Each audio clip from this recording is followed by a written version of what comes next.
Hello friends, എല്ലാവർക്കും നമസ്കാരം. അഹമ്മദാബാദിൽ നിന്നും ലണ്ടനിലേക്ക് പുറപ്പെട്ട ബോയിങ് 787 എന്ന് പറയുന്ന ഫ്ലൈറ്റ് അപകടത്തിൽപ്പെട്ട വിവരം നമുക്ക് എല്ലാവർക്കും അറിയാം.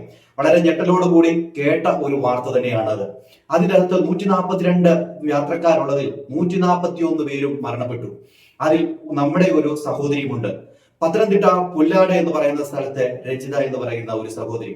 ആ സഹോദരി നാട്ടിൽ വന്നതിന് ശേഷം ഈ പറയുന്ന ലണ്ടനിലേക്ക് പോവുകയായിരുന്നു. ഒരു കണക്ഷൻ ഫ്ലൈറ്റ് ആയിരുന്നു.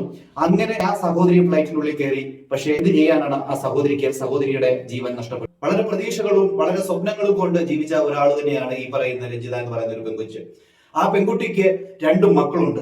ഒരാൾ 10ൽ പഠിക്കുന്നു, ഒരാൾ ആണെങ്കിൽ 7ാം ക്ലാസ്സിൽ പഠിക്കുന്നു. ഈ പറയുന്ന രഞ്ജിതയെ കുറിച്ച് അറിയാവുന്നവരൊക്കെ പറയുന്നത്, കൂട്ടുകാരികളൊക്കെ പറയുന്നത്, ഇതുപോലെ ഒരു ശാന്ത സ്വഭാവിയായിട്ടുള്ള ഒരു സ്ത്രീ വേറെ ഇല്ല എന്നുള്ള രീതിയിലാണ് എല്ലാവരും പറഞ്ഞു വെക്കുന്നത്.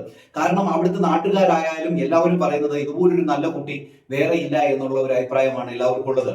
ഈ രഞ്ജിതയ്ക്ക് എങ്ങനെയെങ്കിലും ഒരു വീടുണ്ടാക്കണം എന്നുള്ള ഒരു സ്വപ്നം ഉണ്ടായിരുന്നു. അതുകൊണ്ട് തന്നെ ഈ ഒരു വീട് പണി തുടങ്ങി ഒരു 3 മാസത്തിനുള്ളിൽ തന്നെ ഈ വീട് പണിയുടെ ഏതാണ്ട് പൂർത്തീകരിച്ചിരിക്കുകയായിരുന്നു. കാരണം ഈ വീട് പണിയാനുള്ള കാരണം എന്ന് പറഞ്ഞു കഴിഞ്ഞാൽ തൊട്ടടുത്ത് ഇപ്പൊ നിങ്ങൾ കാണുന്ന ഇതുപോലത്തെ ഒരു വീടായിരുന്നു മുമ്പ് ഉണ്ടായിരുന്നത്. ഈ ചോർന്നലിക്കുന്ന വീട്ടിൽ നിന്ന് നല്ലൊരു വീടുണ്ടാക്കി അവിടേക്ക് താമസം മാറണം എന്നുള്ള ഒരു ആഗ്രഹമായിരുന്നു ഈ പെൺകുട്ടിക്ക്.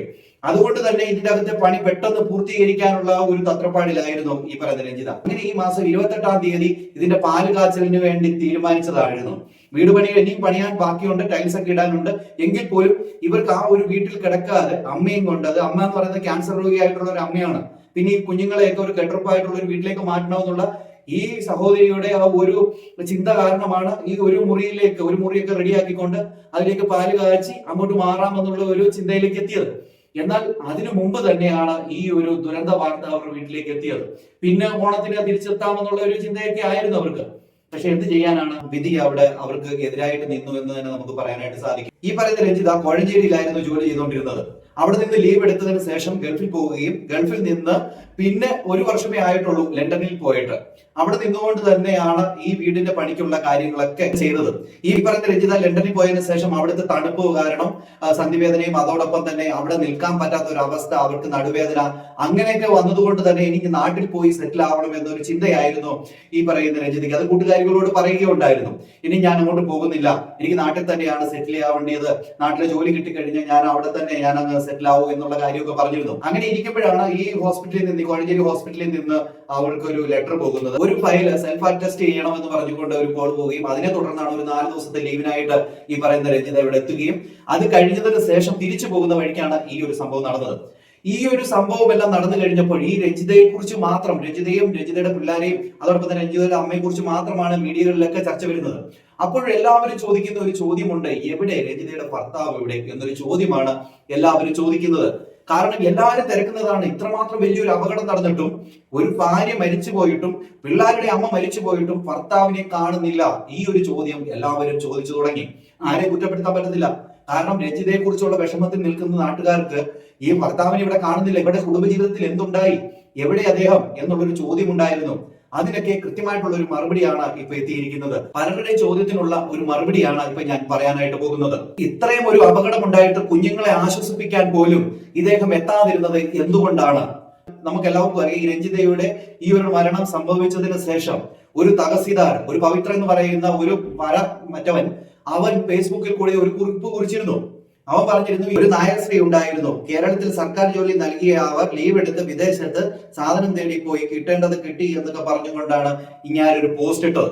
അതിനെ തുടർന്ന് ഇങ്ങനെ അറസ്റ്റ് ചെയ്യുകയും ഇങ്ങനെ സസ്പെൻഡ് ചെയ്യുകയും ചെയ്തു. അതൊക്കെ നല്ലൊരു കാര്യമായിട്ടാണ് നമ്മൾ കാണുന്നത്. ഓക്കെ, നമുക്ക് കാര്യത്തിലേക്ക് വരാം. ഇവിടെ ഈ ഭർത്താവ് എന്ത് ചെയ്യുന്നുള്ളൊരു ചോദ്യമാണ് എല്ലാവരും ചോദിച്ചത്.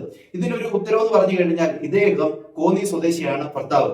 ഇവരുടെ കല്യാണം 2009-ലാണ് നടക്കുന്നത്. 2009-ൽ ഇവരുടെ കല്യാണം നടക്കുകയും ഇവർ ഈ പറയുന്ന രഞ്ജിത ഒരു സാധാരണക്കാരിയാണ്.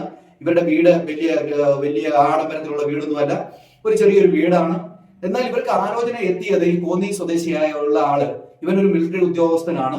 ഇദ്ദേഹം പരമാവധി കാശൊക്കെ ഉള്ള ടീമാണ്. അതുകൊണ്ട് തന്നെ ഈ രഞ്ജിതയെ, പത്തനംതിട്ട സ്വദേശിയായിട്ടുള്ള പുല്ലാട് സ്വദേശിയായിട്ടുള്ള ഈ രഞ്ജിതയെ വിവാഹം കഴിക്കാനായിട്ട് അദ്ദേഹം തീരുമാനിക്കുകയായിരുന്നു. അന്നേരം ഈ പറയുന്ന രഞ്ജിതയെ ഒരു നേഴ്സാണ്. നേഴ്സ് ആയതുകൊണ്ട് തന്നെ ആയിരിക്കണമല്ലോ അവൻ ഈ പറയുന്ന രഞ്ജിതയെ വിവാഹം കഴിക്കുന്നത്. അത് കഴിഞ്ഞതിന് ശേഷം രഞ്ജിത ഈ പറയുന്ന കോഴഞ്ചേരി ആശുപത്രിയിൽ ജോലി ചെയ്യുന്നുണ്ടായിരുന്നു. അത് കഴിഞ്ഞ ശേഷം ഇവർക്ക് 2 കുട്ടികൾ ഉണ്ടാകുന്നു. 15 വർഷം കഴിഞ്ഞ് ഈ പറയുന്ന ഈ ഭർത്താവ് നാട്ടിലേക്ക് വരികയാണ്. ഇദ്ദേഹം കുടിയനായിട്ട് മാറുകയാണ്.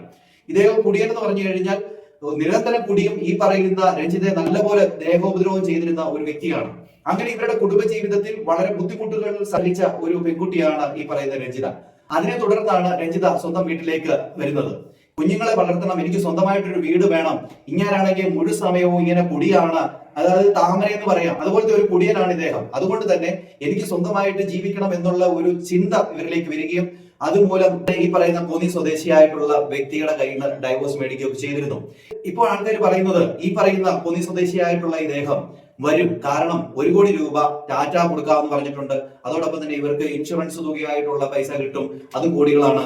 ഇതൊക്കെ കൈക്കലാക്കാനായിട്ട് അദ്ദേഹം വരും എന്നുള്ള രീതിയിൽ ചില വാർത്തകൾ വരുന്നുണ്ട്. എന്നാൽ ഈ പറയുന്ന പൈസ ഒക്കെ കിട്ടുന്നത് ഈ കുഞ്ഞുങ്ങളുടെ അക്കൗണ്ടിലേക്കായിരിക്കും, കുഞ്ഞുങ്ങളുടെ പേരിലായിരിക്കും കിട്ടുക. അതൊരിക്കലും ഈ പറയുന്ന അച്ഛനെന്ന് പറയുന്ന വ്യക്തിക്ക് കൈക്കലാക്കാനായിട്ട് പറ്റുന്നില്ല. പക്ഷേ ഇപ്പോൾ ഈ കുഞ്ഞുങ്ങൾക്ക് ഒരു സംരക്ഷണം എന്നത് അത്യാവശ്യമാണ്. അതുകൊണ്ട് തന്നെ ഈ പറയുന്ന അച്ഛൻ കുടിയൊക്കെ നിർത്തി നല്ലവനായിട്ട് സ്വന്തം മക്കൾക്ക് ഒരു തുണയായിട്ട് നിന്ന് കഴിഞ്ഞാൽ അത് എത്രയോ നല്ല കാര്യമായിട്ടാണ് നമുക്ക് ഓരോരുത്തർക്കും മനസ്സിലാകുന്നത്. ഈ പറയുന്ന പെൺകുട്ടി വളരെ കഷ്ടപ്പെട്ട് ജീവിച്ചു വന്ന ഒരു പെൺകുട്ടിയാണ്. ആ ഒരു സാഹചര്യത്തിലൂടെയാണ് ഈ മിലിറ്ററിക്കാരൻ കല്യാണം കഴിക്കുന്നതും അത് കഴിഞ്ഞതിന് ശേഷം അതിലേറെ കഷ്ടതകളിൽ അനുഭവിച്ച ഒരു പെൺകുട്ടിയാണ്. ഇപ്പോഴത്തെ ഈ പെൺകുട്ടിക്ക് സ്വന്തം ആഗ്രഹങ്ങൾ പോലും സാധിക്കാൻ പറ്റാതെ പോയിരിക്കുകയാണ്. ഇനി രഞ്ജിതയ്ക്ക് താൻ പണി കഴിപ്പിച്ച വീട്ടിൽ താമസിക്കുവാനായിട്ട് കഴിയില്ല. ഇപ്പോഴത്തെ DNA പരിശോധനയൊക്കെ അവസാനിച്ചിട്ടുണ്ട്. ഇനി രഞ്ജിതയുടെ മൃതശരീരം നാട്ടിൽ എത്തിക്കും. അതിനുവേണ്ടിയുള്ള എല്ലാ കാര്യങ്ങളും നടന്നുകൊണ്ടിരിക്കുകയാണ്. ഇതൊരു വളരെ വിഷമത്തിലാണ് പത്തനംതിട്ടയിലുള്ള പുല്ലാട് എന്ന് പറയുന്ന സ്ഥലത്തെ നിവാസികളും അതോടൊപ്പം തന്നെ കേരളക്കര ഒട്ടാകെയും. എന്തായാലും നിങ്ങളുടെ അഭിപ്രായങ്ങളും നിർദ്ദേശങ്ങളും നിങ്ങൾ മസ്റ്റായി അറിയിക്കുക. വീഡിയോ ആദ്യമായിട്ട് കാണുന്ന ഒരു ചാനൽ സബ്സ്ക്രൈബ് ചെയ്യുക. അടുത്തൊരു വീഡിയോ കാണുന്നവരെയും എല്ലാവർക്കും ബൈ.